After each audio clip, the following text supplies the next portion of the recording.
everybody. Welcome back to the Nibiru channel. It is October 16th, 2016.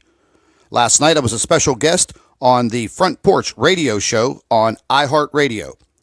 And ladies and gentlemen, they are trying to silence me. They do not want the truth to come out about Planet X. But I am delivering the truth. So stay tuned and listen to the broadcast. This will be a series of videos, so watch them all. For causing us to slowly tilt as the planet moves through our portion of the solar system, which I've heard that the estimation will be approximately 57 million miles away. Now, that seems like a massive distance, and you would have to say, oh, Scott, you got to be crazy. That's so far away. But if you're dealing with a very highly electromagnetically charged planet, and Earth is the same way, then the bigger of the two is going to win the battle. And it's going to tilt us a little bit. Now, this is not something that's going to dump us on our heads. This is not something that's going to happen instantaneously and cause, massive amounts of damage. Like almost falling off of a wall. But it will be gradual over a period of hours, possibly days, or even weeks. But we will definitely have that shift. And once it starts to pass, and it gets very close to that 55 million miles away, that is going to be the point where it will start to slow our planet down. And we will eventually stop rotating for a while, 8 to 12 hours. And that will also be a gradual stoppage. But it's during that gradual stoppage that we start to have very, very severe problems with tidal waves and tsunamis, because the swell of water that is around the equator will now surge everywhere. And, from there, it's anybody's guess on, the amount of damage that's going to occur. As far as the actual degree of tilt, a lot of different renowned researchers have placed it at about an additional 25 degrees, which will put us pretty close to about a 48-degree tilt. And we will recover a good bit of that after the passage. But, there will be damage. There will be flooding. There may be countries that no longer exist. Very low-lying countries. I have looked at a lot of models dealing with the flooding, and the UK almost completely gone underwater. Wow. The entire state of, absolutely. The entire state of Florida underwater. Parts of the Gulf of Mexico underwater. Mexico will suffer a lot of land loss.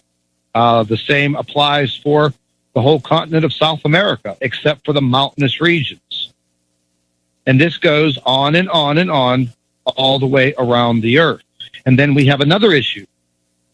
Because of the tilt of the earth, once this is all over and done with, now the North Pole and the South Pole will be exposed to more solar radiation, a different climate, and we're going to start with the ice melt of the polar caps.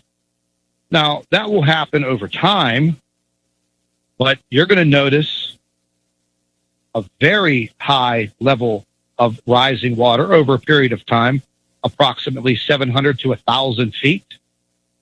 So, therefore, you're going to have additional landmass that will be lost, but there will be landmass that will be uncovered that no one on the face of this earth has ever seen before.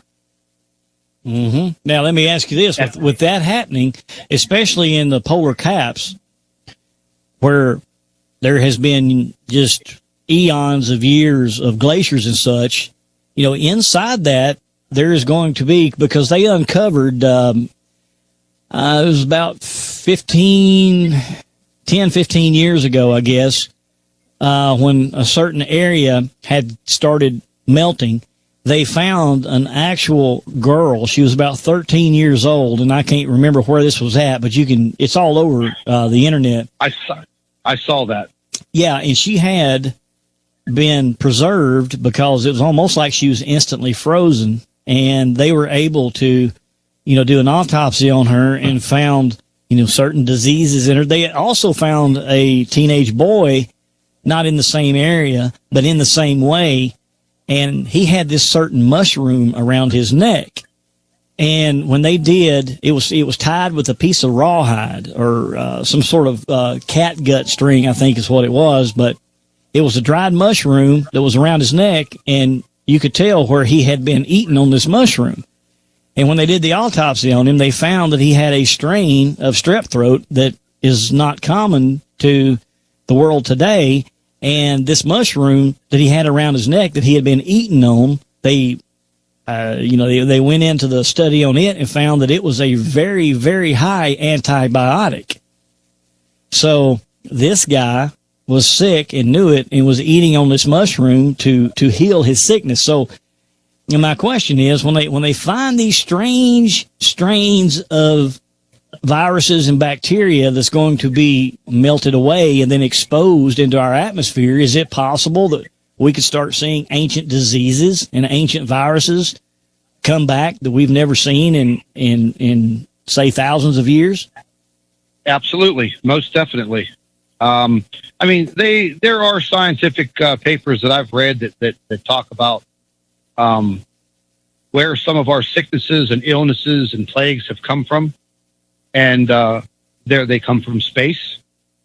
They interact once they come. They could travel in on a meteor, and the meteorite hits Earth. People handle it. It burns up in the atmosphere. People breathe it. There's a lot of different scenarios, and I've never gotten very deep into that type of research, but I have read a little bit about it. But yes, that is possible. That is very possible.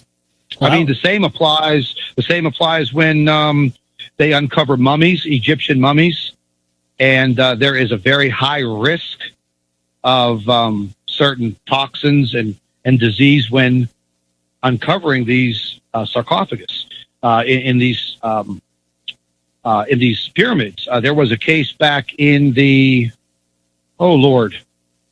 back in the 40s or 50s that the entire team of researchers became very, very ill. I believe a few of them died within days of exposing themselves to the inside of a burial tomb in a pyramid. Oh, wow. Pretty fascinating stuff. All right. Explain to us there, Scott, what the Nemesis solar system is in this Planet X that you're speaking of. Well, the Nemesis solar system, it was first discovered and researched by Chilean astronomer Carlos Ferrada. And Carlos Ferrada, I would have to categorize him pretty close to Einstein. He's a very, very intelligent man. He has since passed away. He did many, many studies into something that was perturbing Pluto, meaning something was moving the planet's orbit, playing around with the planet's orbit a little bit, just to put it into layman's terms. And then Dr. Robert Harrington, years later, came on board, and he started to investigate the same thing. And this system was so far out in space beyond Pluto, as they say. Then Robert Harrington went down to New Zealand, and he was a naval researcher with the United States Navy.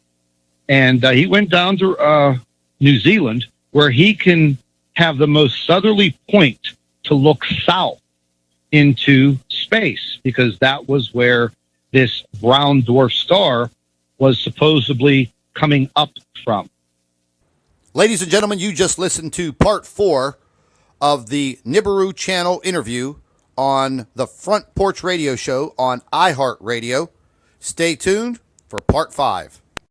I'd like to thank all of our Nibiru watchers. You guys do a fantastic job. Would also like to thank you for your loyal subscribership. You can continue to email your photographs and your video to NibiruPlanetX2016@gmail.com. And don't forget to share our videos with your friends and family members on Facebook. And subscribe to the Nibiru channel for all of our current updates. And like I always say, keep an eye in the sky.